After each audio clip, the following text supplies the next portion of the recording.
के विषय को लेकर के मैं पिछले बुधवार तक हर दिन आपके सामने आकर के कोई विषय रखता था।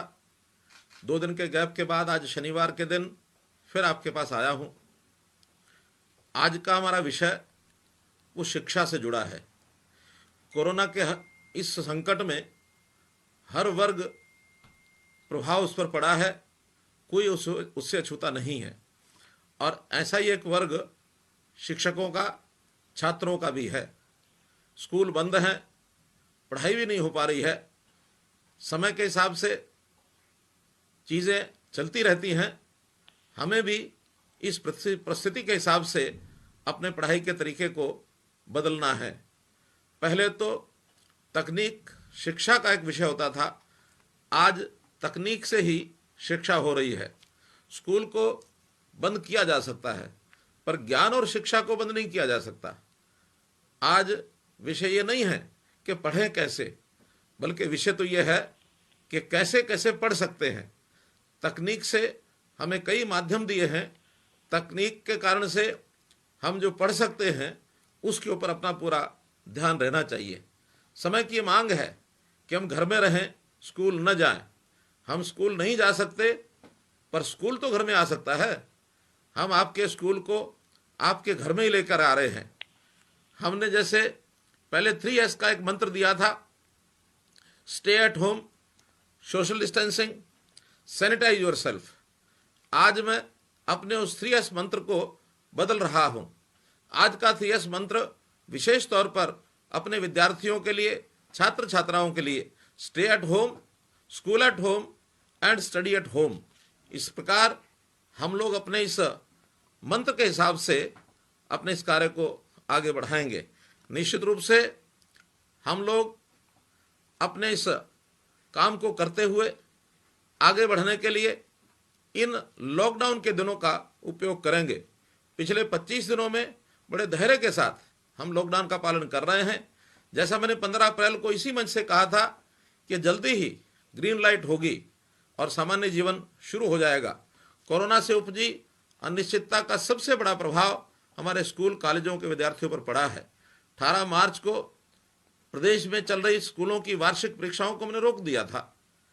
19 मार्च को सभी स्कूलों को बंद कर दिया गया।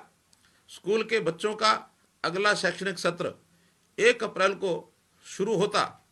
बाकी परीक्षाएं भी होनी थी, लेकिन अब परीक्षाएं होंगी या नहीं, अगली कक्षा में कब दाखिला मिलेगा, इन अनिश्चितताओं को दूर करने के लिए हमने पहली कक्षा से 11वीं कक्षा तक पढ़ने वाले सभी विद्यार्थियों को जितनी परीक्षाएं 18 मार्च तक हुई थी उन्हीं के परिणाम के आधार पर अगली कक्षाओं में दाखिला देने का फैसला किया है।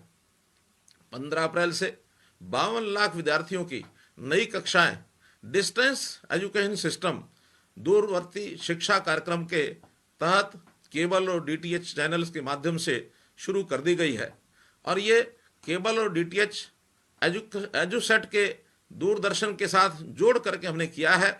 हरियाणा पहला प्रांत है कि 100% पेनिट्रेशन, चाहे वो गांव हो, सुदूर इलाका हो, शहर हो, सबके साथ हमने इसको जोड़ा है। केवल 12वीं के विद्यार्थी, उनको परीक्षा की स्थिति अभी स्पष्ट नहीं है।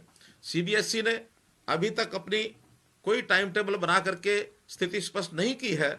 साधारणतः 12वीं का परिणाम 15 मई के आसपास घोषित होता है, परंतु इस बार परीक्षाओं के देरी होने के कारण से अखिल भारतीय प्रतियोगी परीक्षाएं भी जो पहले हो जाती हैं, इस बार NDA की प्रवेश परीक्षा जो 19 अप्रैल को निर्धारित कर दी गई थी, मेडिकल कॉलेज के लिए नीट की परीक्षा भी 3 मई को होनी थी, इन दोनों को पोस्टपोन कर दिया गया है।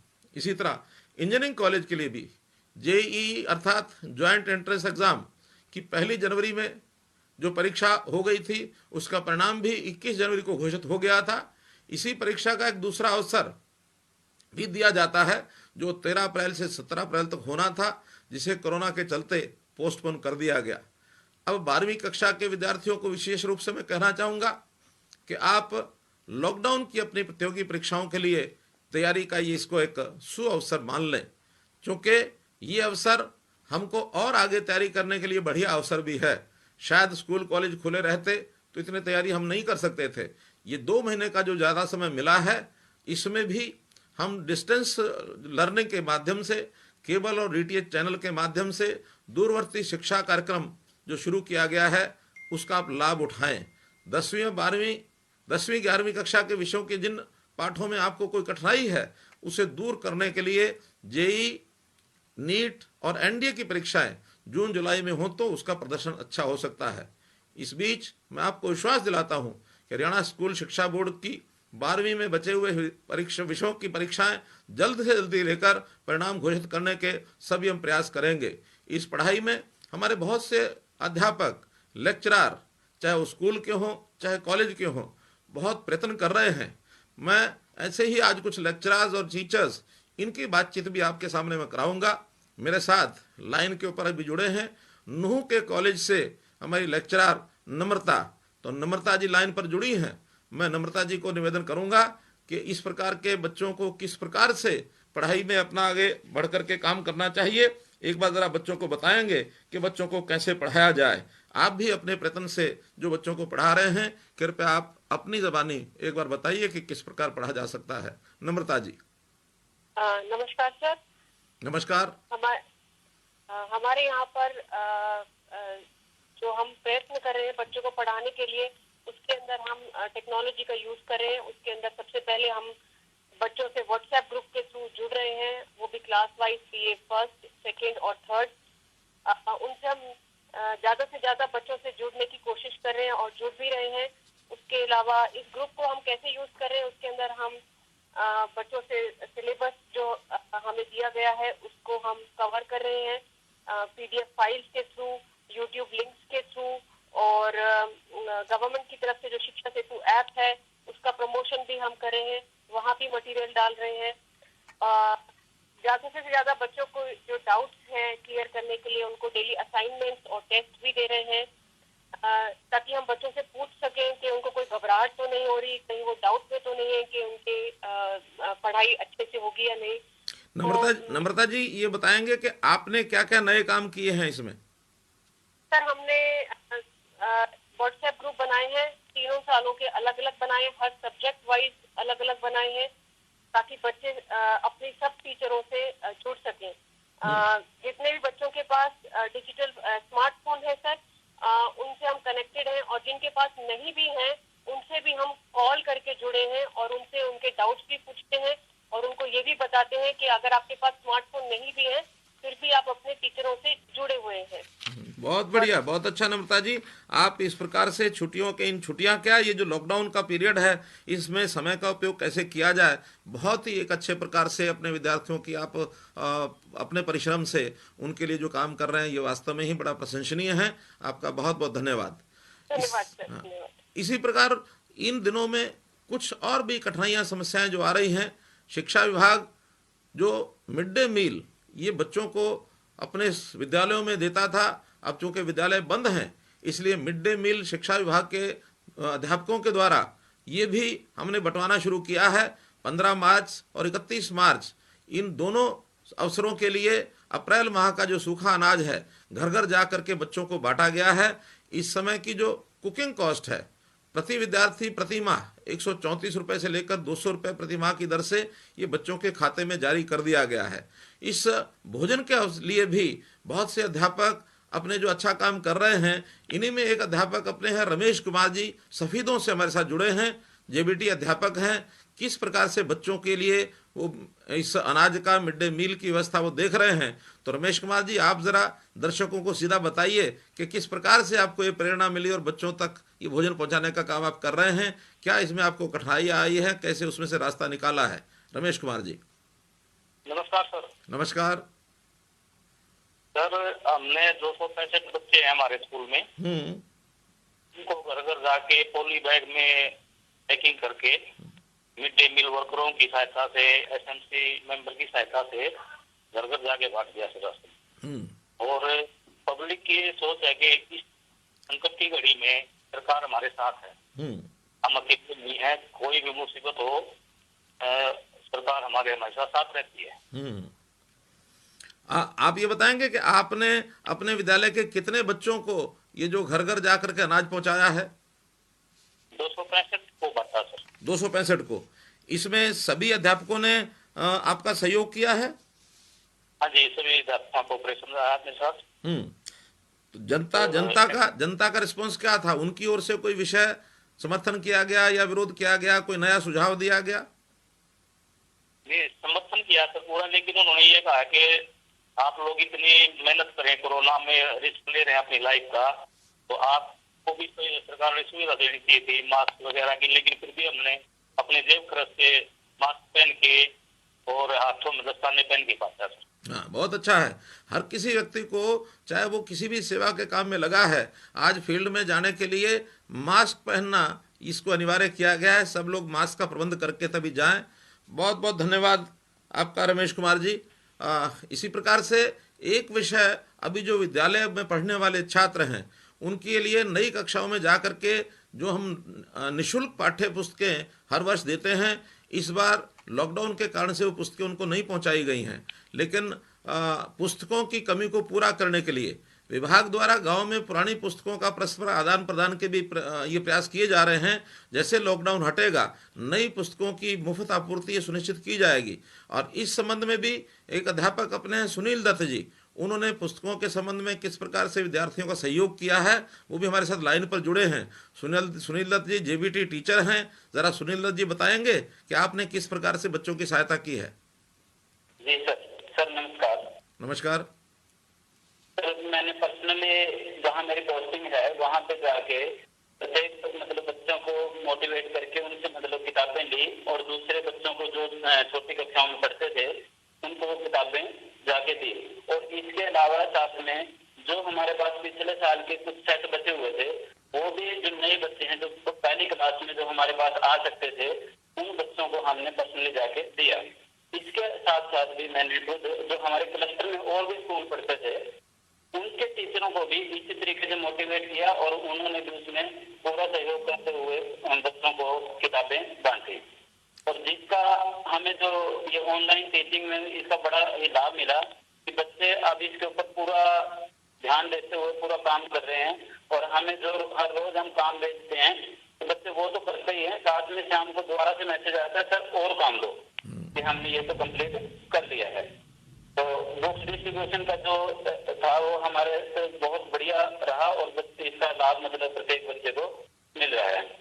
बहुत बढ़िया सुनील दत्त जी, आपने बच्चों की ये जो कठिनाई है पुस्तकों की, इसको हल करने के लिए एक रास्ता बताया है। मैं समझता हूँ सभी बच्चे अपनी पुरानी पुस्तकों को आदान प्रदान करके अपनी पढ़ाई को चालू रखेंगे।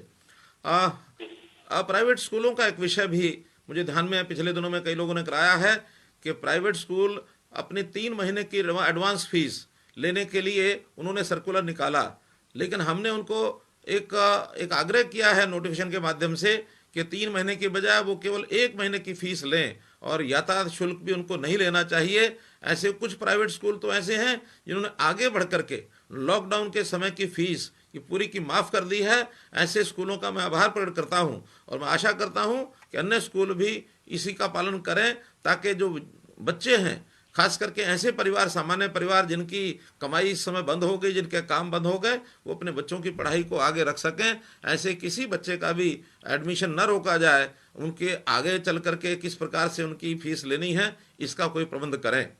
जहाँ तक 10वीं कक्षा के विद्यार्थी हैं, लगभग 60 से 70 हज़ार विद्यार्थी ऐसे जो सरकारी 172 ITIs हैं, 246 प्राइवेट ITIs हैं, उनमें जुलाई माह में दाखिले लेते हैं।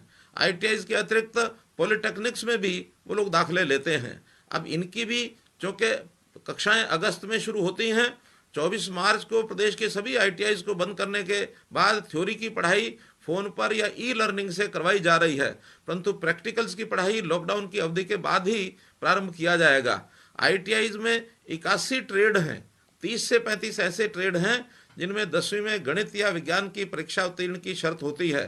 चूँकि 10वीं कक्षा में विज्ञान अथवा गणित की जो परीक्षाएं अभी नहीं हुई है, इसलिए विचार किया जा रहा है कि 10वीं की विज्ञान की परीक्षा में ज़्यादा समय लग जाए तो ऐसे ट्रेड्स में बिना विज्ञान की परीक्षा के ही प्रोविजनल दाखला दे दिया जाए। इस बारे में अंतिम निर्णय ले लिया जाएगा।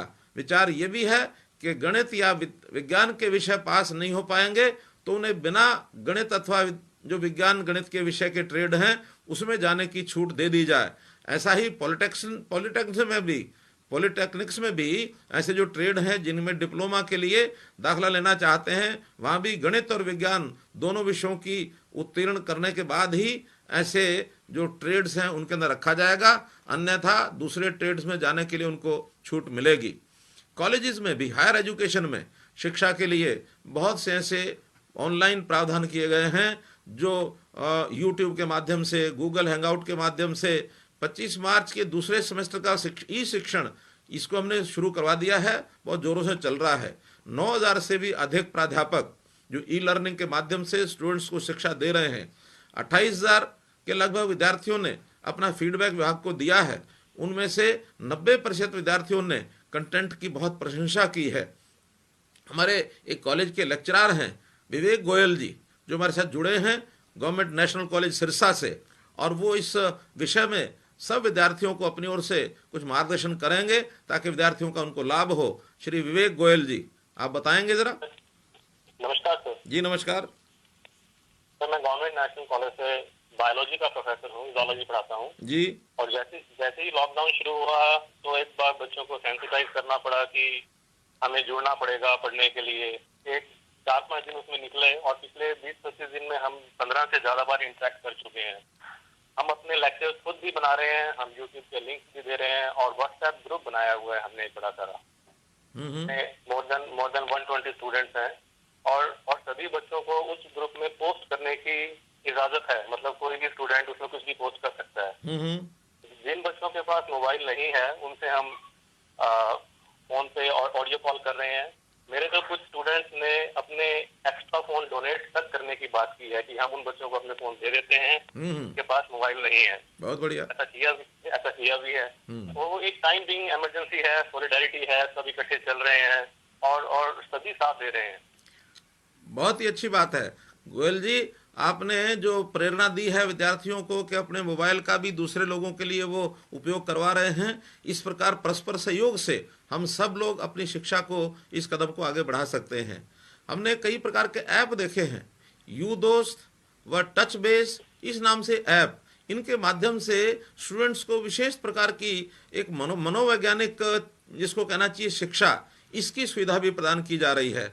180 से अधिक कॉलेज और यूनिवर्सिटी जिसमें मनोवैज्ञानिक के जो प्राध्यापक हैं वो इस इनिशिएटिव से जुड़े हैं, क्योंकि हमारा समय घर पर है, खाली है। कई बार युवक बहुत खाली रहने से या जिसको कई बार घर की चारदीवारी में रहने से बहुत कठिनाई होती है, मनोविज्ञान की दृष्टि से भी हमें उसके चिकित्सा की भी आवश्यकता होती है, हमें उसकी परामर्श की भी आवश्यकता होती है। तो हम इन यू दोस्त और टच बेस नामक ऐप के माध्यम से इसका भी उपयोग कर सकते हैं। प्रधानमंत्री नरेंद्र मोदी जी ने एक आरोग्य सेतु ऐप, ये हर कोई नौजवान, हर साथी, हर व्यक्ति इसको लोड करे, अपने आप डाउनलोड करे। इस डाउनलोड करने के लिए भी युवकों से मेरा आग्रह है कि कोरोना की चेन को तोड़ने के लिए इस ऐप को डाउनलोड करना चाहिए, ताकि अपने आसपास कोरोना के संक्रमण से बचने का ध्यान हम रख सकें। जब तक 1 लाख से अधिक विद्यार्थी, अब तक 1 लाख से अधिक विद्यार्थी एवं अध्यापकों ने इसे डाउनलोड किया है। आप भी डाउनलोड करें, घर के अन्य सदस्यों को भी इसमें प्रेरित करें। मैं एक विद्यार्थी हैं यमुनानगर से, साहिल कंबोज, उनसे जुड़ा हूं। साहिल कंबोज विद्यार्थी इस संबंध में अपने विचार प्रकट करेंगे कि किस प्रकार से वो इसके साथ जुड़े हैं। साहिल कंबोज। हाँ जी सर। जी साहिल जी। हाँ जी सर। हाँ, क्या आपने ये डाउनलोड किया है Aarogya Setu app? Yes sir. आपने उसमें जुड़ करके कोई उसमें कोई जानकारी मिलती है आपको? हाँ जी सर, नोटिफिकेशन आती है सर। मोटिवेशन आती है? हाँ जी सर। बहुत अच्छा है। आपकी पढ़ाई कैसी चल रही है? सर एकदम ठीक चल रही है सर, गुड चल रही है। आपको टीचर कैसे पढ़ाते हैं? सर हमको टीचर डिजिटल से जुड़े हुए हैं सर। डिजिटल से जुड़े हुए हैं?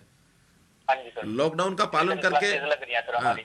लॉकडाउन का पालन करते हैं कि नहीं करते हैं? यस सर, करते हैं सर। बहुत अच्छा है। हाँ जी सर। तो एक विद्यार्थी होने के नाते भी आप ये सब चीज़ों का पालन करते हैं, तो बाकी सभी विद्यार्थी जो मेरी बात को सुन रहे हैं या जो बंधु सुन रहे हैं, वो अपने जो भी छात्र साथी हैं, छात्राएं, बहनें हैं, परिवार के सब लोग इन सब बातों का ध्यान रखें, ताकि हम लोग आरोग्य सेतु ऐप को भी उसमें जोड़ें, अपने समय का उपयोग भी ठीक करें। जिस जिस परिस्थिति में हम निकल रहे हैं कोरोना की इस परिस्थिति में, इसमें लॉकडाउन के कारण से बहुत लोगों के व्यवसाय ये समाप्त हो गए हैं। गरीब लोगों की मदद के लिए बहुत से लोग आगे आ रहे हैं। एक विषय मैं अपने नौजवान मित्रों से, हमारे छात्र छात्राओं के सामने भी ज़रूर रखना चाहूँगा। इस कोरोना की लड़ाई में बहुत लोग मदद कर रहे हैं, और मदद करने के लिए जो लोग कमाते हैं वो तो आगे आए ही हैं। मेरा कहना यह है कि केवल उसी समाज के लिए ये विषय नहीं है कि उन्होंने ही आगे आना है, बल्कि हमारा विद्यार्थी जो कल का नागरिक, कल का एक जिसको कहना चाहिए जिसके कंधे पर देश और समाज की एक जिम्मेवारी आने वाली है, इन्हें भी इस सामाजिक संवेदना को अपने अंदर लाना चाहिए, सामाजिक संवेदना को जगाना चाहिए। हमने इसके लिए हरियाणा कोरोना रिलीफ फंड ये बनाया है। इस रिलीफ फंड में हमारे अध्यापक, प्राध्यापक, शिक्षा विभाग के सभी कर्मचारी, अधिकारी वो तो योगदान कर ही रहे हैं। अभी तक का जितना योगदान हरियाणा में हुआ है उसमें से 50% से अधिक योगदान, लगभग 38 करोड़ रुपए केवल शिक्षा विभाग का हुआ है।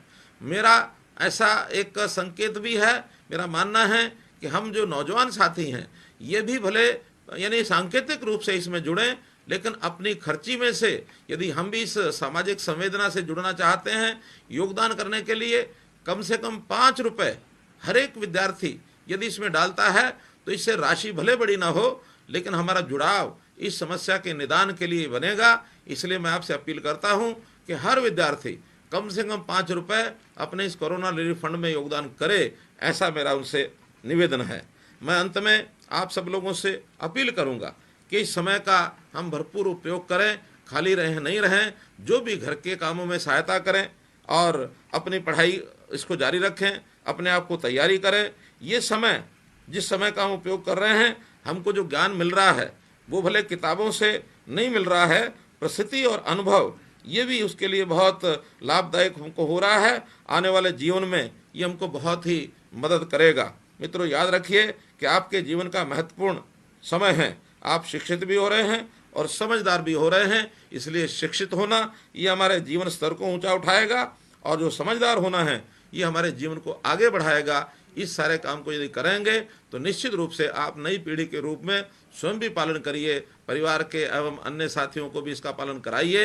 हम हरियाणा में सब लोग लगे हैं इस काम के लिए। निश्चित रूप से हरियाणा में कोरोना हारेगा, कोरोना को हरियाणा में हम हराएंगे।